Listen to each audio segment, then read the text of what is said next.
సరే, సీఎం చెప్పిన తర్వాత కూడా దీని మీద ఎందుకు ఈ రకమైనటువంటి ట్రోల్ నడుస్తుంది అంటే ఇదొక బరిదెగింపు రాజకీయానికి ఎగ్జాంపుల్ అని చెప్పుకోవచ్చు. లేదంటే ఇది అవధులు లేని అబద్ధాలు ప్రచారానికి ఒక ఎగ్జాంపుల్ అని చెప్పుకోవచ్చు.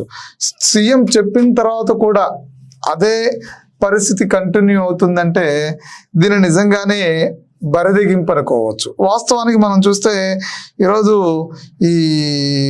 ఇది social media, YCP social media నుంచో మరి ఎక్కడి నుంచో ట్విట్టర్లో ఓ పోస్ట్ అయితే వైరల్ అవుతుంది.